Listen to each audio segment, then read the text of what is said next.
Anak-anak, kemarin Ustadz bertemu dengan 3 orang pemuda.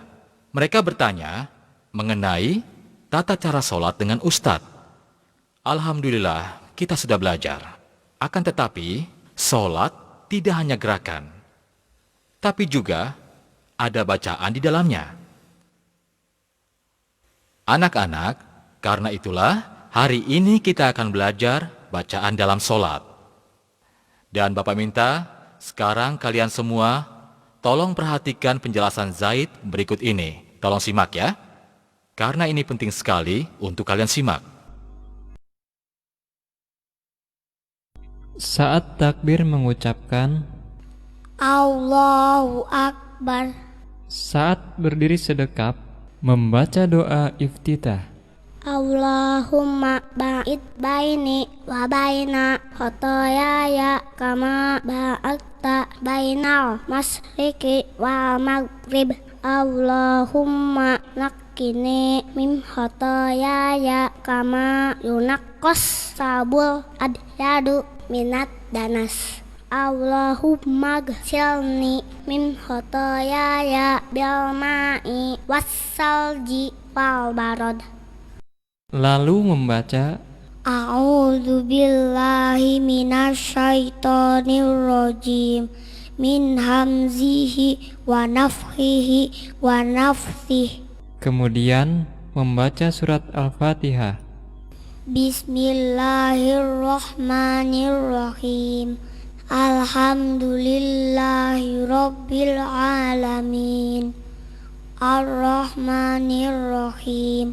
Maliki yaumiddin. Iyyaka na'budu wa iyyaka nasta'in. Ihdinas siratal mustaqim. Siratal ladzina an'amta 'alaihim ghairil maghdubi 'alaihim waladdallin.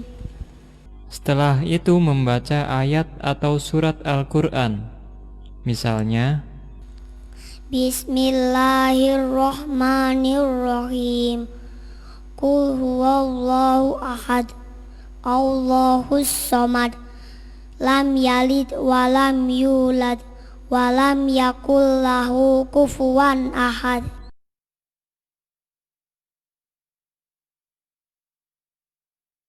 Allahu akbar. saat ruku membaca Subhana rabbiyal azimi wa bihamdih. Subhana rabbiyal azimi wa bihamdih.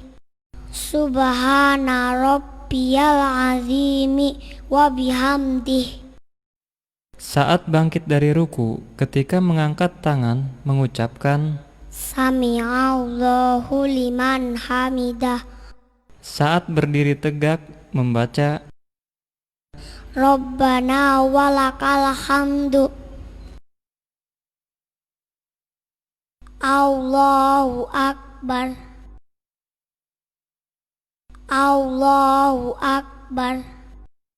ketika sujud, membaca Subhana rabbiyal a'la wa bihamdih. Subhana rabbiyal a'la wa bihamdih. Subhana rabbiyal a'la wa bihamdih.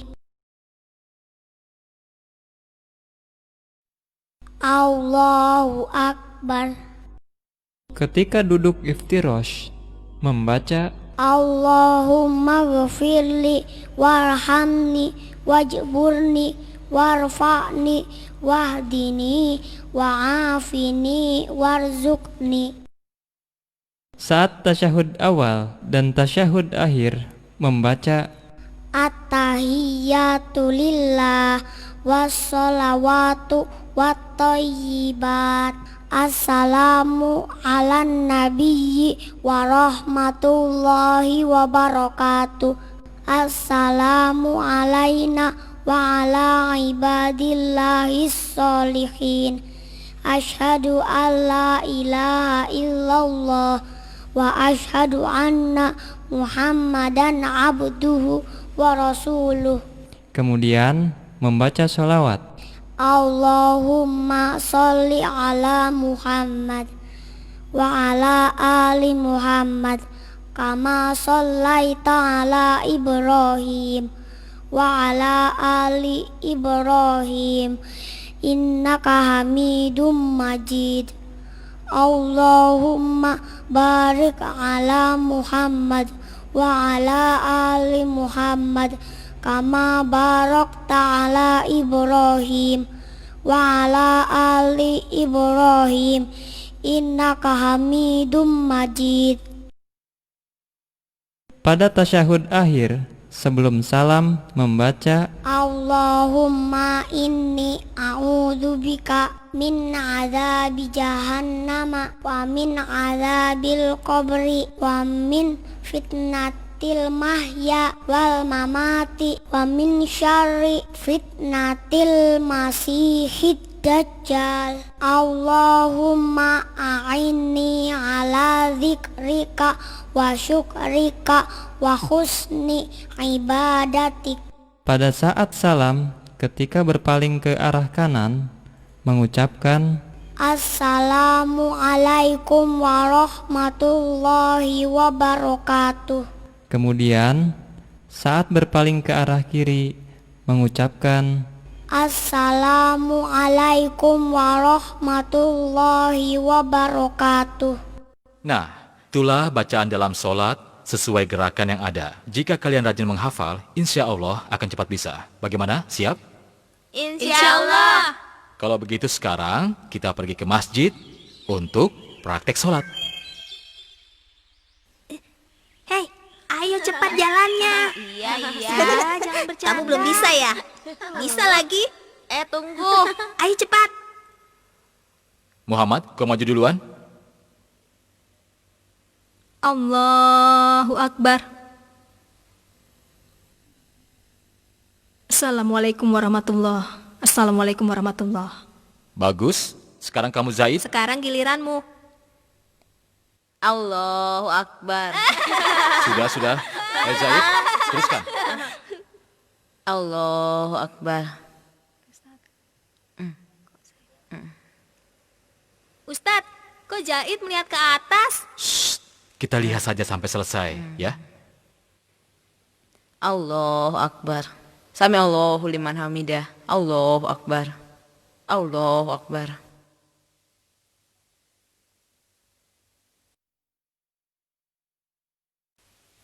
Ustadz, kok begitu?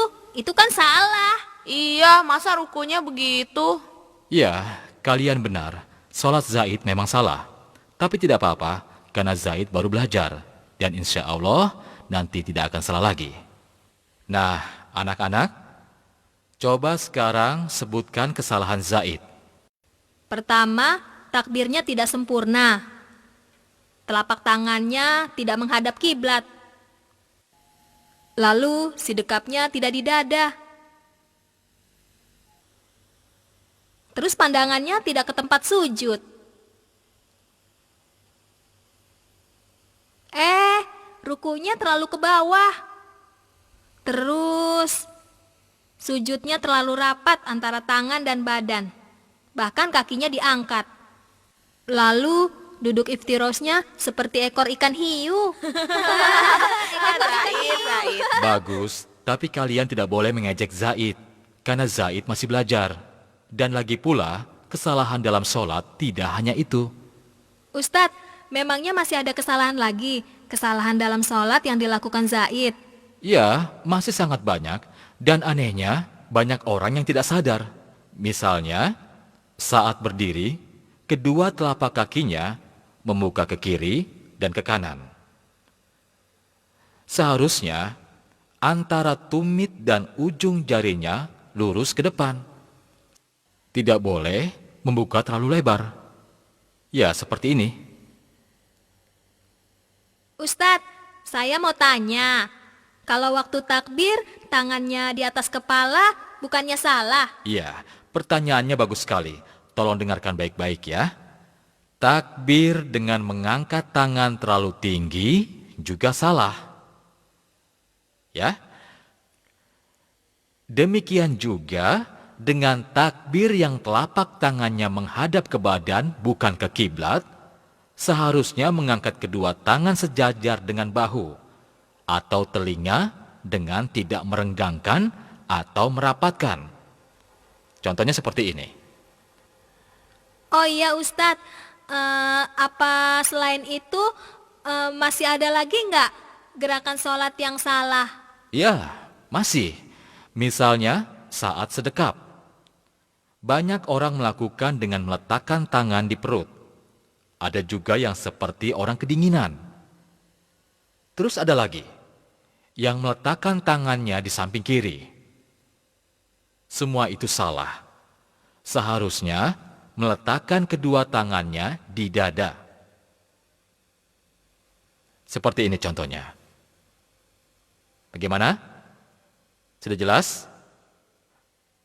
Nah, anak-anak, sekarang siapa yang bisa menunjukkan kesalahan dalam ruku dan sujud? Ayo, siapa yang bisa? Saya Ustadz. Saya tahu kesalahan dalam ruku dan sujud. Ruku yang salah adalah punggungnya ke atas, tidak lurus dengan kepala, atau terlalu ke bawah, dan tangannya tidak memegang lutut. Melihat ke depan.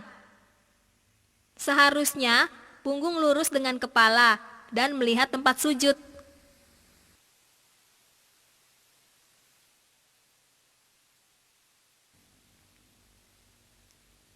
Kesalahan lain dalam ruku, memegang lutut dengan jari-jarinya rapat.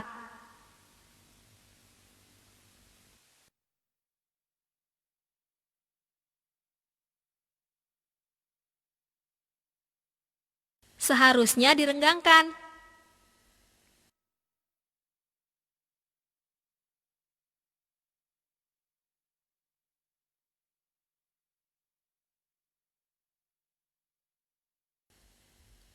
Sedangkan sujud yang salah adalah sujud dengan dahi saja. Hidung dan bibirnya tidak menyentuh lantai. Sujud dengan tangan mengepal. Sujud dengan tangan yang sangat rapat ke badan.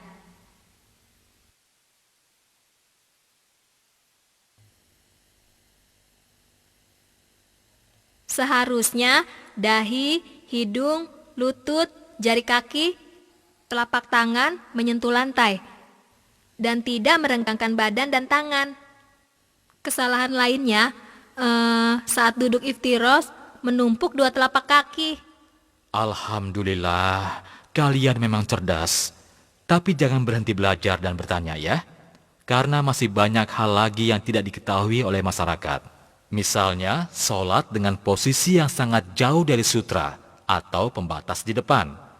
Bisa berupa dinding, tiang, atau apa saja yang bisa kita jadikan pembatas di depan kita sewaktu kita sholat. Jika pembatas tersebut sangat jauh, maka memungkinkan seseorang lewat di depan kita. Tapi kalau kita sholat berdiri di atas pembatas atau shaf, kemungkinan seseorang tidak akan lewat di depan kita. Ini harus kita perhatikan baik-baik. Terus Pak Ustadz, kalau jarak sutra dekat, tapi masih ada yang lewat, bagaimana Pak Ustadz? Pertanyaan yang bagus. Masalah ini banyak yang tidak memahami. Banyak orang yang membiarkan begitu saja saat ada orang yang melintas di depannya. Saat ia sholat, dan ini adalah salah besar. Kita harus menghormati orang yang sedang sholat. Jadi kita tidak boleh melewatinya saat dia sedang sholat. Seharusnya ia menghadang dengan tangan hingga orang tersebut tidak bisa lewat. Nah, Ustadz rasa kita telah banyak belajar hari ini. Mudah-mudahan saja kalian dapat mengingatnya, dan yang terpenting adalah mengamalkannya. Tidak terasa waktu zuhur sudah masuk. Oh ya Ahmad, tolong kamu azan, ya. Allahu Akbar, Allahu Akbar, Allahu Akbar, Allahu Akbar. أشهد أن لا إله إلا الله أشهد أن لا إله إلا الله أشهد أن محمد رسول الله. Ayo anak-anak, sekarang luruskan barisan, kaki rapat, karena barisan yang lurus merupakan bagian dari kesempurnaan sholat. Ya?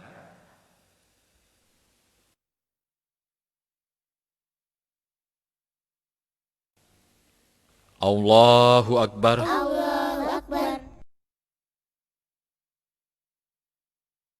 Allahu Akbar. Allahu Akbar.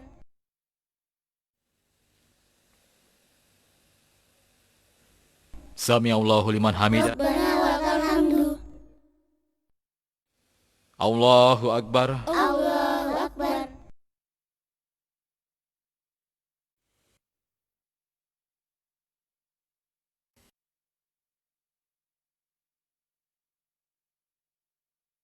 Assalamualaikum warahmatullah.